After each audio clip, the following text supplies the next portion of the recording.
1618-ban a cserendek lázadásával kezdetét vette egy olyan konfliktus, amely néhány éven belül nemzetközivé szélesedett. A 30 éves háborút szokták a 17. század világháborújának is nevezni, amely vallási okokból robbant ki, és végig ilyen célokért zajlott, de valójában a Habsburg-dinasztia túlzott megerősödése miatt vált összeurópai méretűvé. Részt vettek benne a protestáns német államok, például Württemberg, Baden és Pfalz, valamint a Habsburgok megerősödését leginkább veszélyesnek érző Franciaország, valamint Hollandia, Dánia, Anglia és Svédország. A háborúnak az szerint, hogy a Habsburgoknak kik voltak a fő ellenfelei, több szakasza volt, ezért a harcok Nyugat-Európában folyamatosan zajlottak.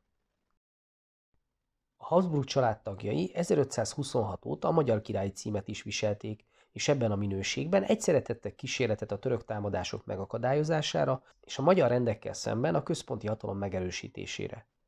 A Habsburg ellenes konfliktusok és az abszolutizmusra törekvő kormányzás együtt a feladatok olyan sokaságát jelentették, hogy a 17. század első felében a török Magyarországról való kiűzése és az ország egyesítése a józanul gondolkodók fejében realitásként fel sem merülhetett. 1648-ban viszont a 30 éves háborút lezáró vesztfáliai béke megkötése a magyar főurakban nagy reményeket ébresztett, mert bár kisebb török ellenes csatározások lankadatlanul folytak, de mindannyian érezték, hogy az eredményes harchoz külső támogatásra van szükség. Ez alapján teljesen érthető a magyar rendek csalódottsága, amikor arról értesültek, hogy 1649-ben Konstantinápolyban pompás külsőségek közepette a török szultán és a Habsburg császár további 20 évre meghosszabbította a békét. Ez az esemény fordulópontot jelentett a mindeddig udvarhű horvát bán Zrínyi Miklós életében is. A Zrínyi család Horvátország legtekintélyesebb és legvagyonosabb birtokosai közé tartozott, amelynek politikai és gazdasági kapcsolatrendszere túllépett az ország határokon. A kis Zrínyi még 6 éves sem volt, amikor mindkét szülőjét elvesztette.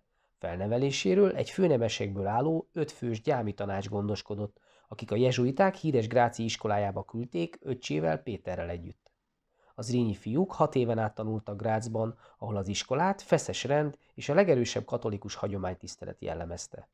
Zrínyi Miklós világnézetét ez a jezsuita neveltetés döntően befolyásolta. A rend alapokmányában is megfogalmazott célokat, vagyis fejlődni az életben és tanulni Isten nagyobb dicsőségére és a közösség javára, Zrínyi élete és pályafutása később következetesen hűen tükrözte. Rövid bécsi iskolai kitérő után a két Zrínyi fiú végül hazautazott Csáktornyára, ahol itáliai mintákat követve komoly vállalkozói jellegű gazdálkodásba fogtak. A termelést korszerűsítették, felmérték a lehetséges piacokat, és gondoltak az áruszállítás megkönnyítésére is.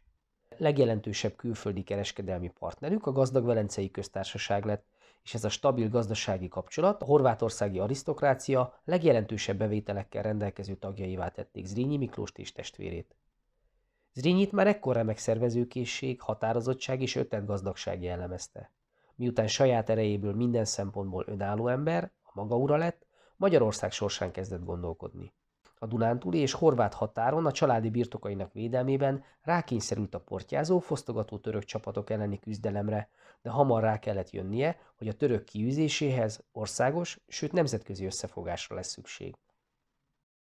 A 30 éves háború utolsó szakaszában Magyarország újabb küzdelmek színterévé vált.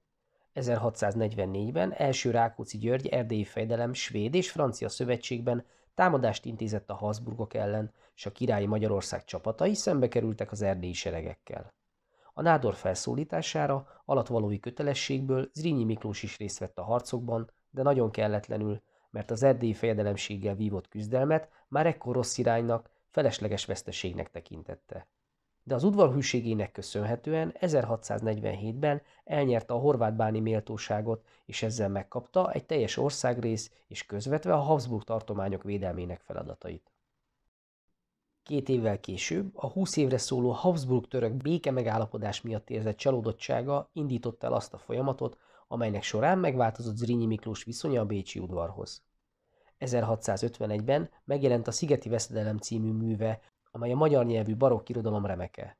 Az eposz a Szigetvárt 1566-ban védelmező dédapa önfeláldozásának állít emléket, de vélhetően azzal a céllal készült, hogy a török elleni harc példamutatásával üzenjen a magyar uraknak.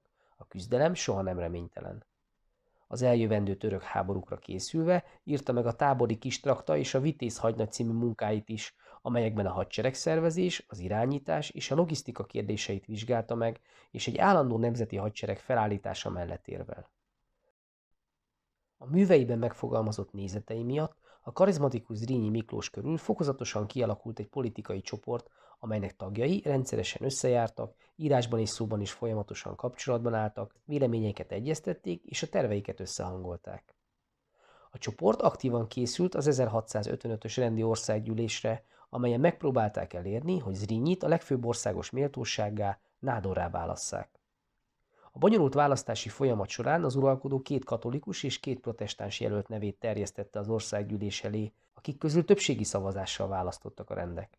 Az uralkodói előterjesztésben szereplő személyek közé Zrínyi Miklós nem került be, ami világosan jelezte, hogyan gondolkodnak a bánról a bécsi udvarban. Zrínyit, akinek elismertsége ekkor már összehasonlíthatatlanul nagyobb volt, mint a jelölteké és a kinevezett Wesselényi Ferencé, a Habsburgok hatalomtechnikai eszközzel akadályozták meg abban, hogy elveit, nézeteit és legfőképpen elképzeléseit a megfelelő politikusi méltóságban megvalósíthassa.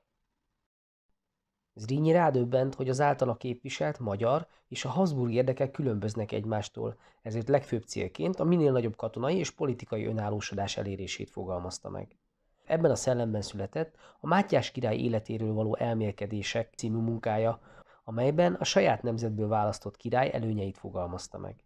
Zrínyi fontosnak és elengedhetetlennek tartotta az Erdéllyel való sokkal szorosabb együttműködést is. Közös és egyeztetett fellépést kívánt a török ellen, és nyilvánvalóan egy egységes jövőbeli Magyarországban gondolkodott. Terveire komoly csapást jelentett az 1657-es lengyelországi hadjárat kudarca, amelyet II. Rákóczi György erdélyi fejedelem a svéd király biztatására, de a szultán engedélye nélkül indított. A lengyelországi vereségek még nem is voltak végzetesek, de a Kárpátok felé visszavonuló 15 000 fős magyar seregnek a krími tatárok csapdát állítottak. A fejedelemnek néhány tucat társával sikerült visszajutnia Erdélybe, a többiek a tatárkán fogságába estek. A következő évben a török büntető hadjáratot indított a tekintélyét vesztett fejedelem ellen, és végigpusztította Erdélyt. Eközben az új magyar uralkodó Lipót semmit nem tett.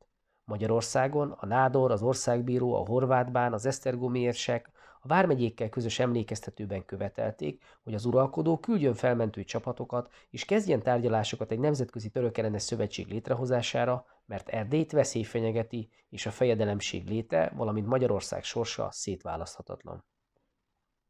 Ebben a közhangulatban Zrínyi Miklós szerepe meghatározó lett, aki elkerülhetetlennek és létfontosságúnak tartotta a háború megindítását a török ellen. Ezúttal nem várt utasításra, nem küzdött engedélyekért, hanem saját erejéből cselekedett. Mivel egyre bizonyosabbnak látta, hogy a török támadni fog, a zsitvatoroki béke rendelkezéseit megsértve, a Mura jobb partján megkezdte egy új, jól felszerelt erőd, Zrínyi újvár építését.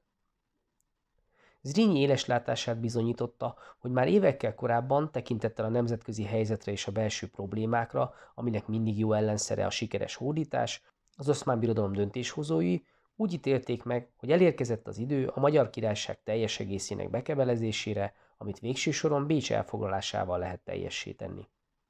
Ennek alapján 1663 tavaszán Köprülü Ahmed nagyvezír 120 000 fős sereggel elindult Magyarország ellen. A kétségbeejtő helyzetet végül a több mint egy hónapig tartó folyamatos esőzés mentette meg, ami lehetetlenné tette a hatalmas török sereg gyors előrenyomulását.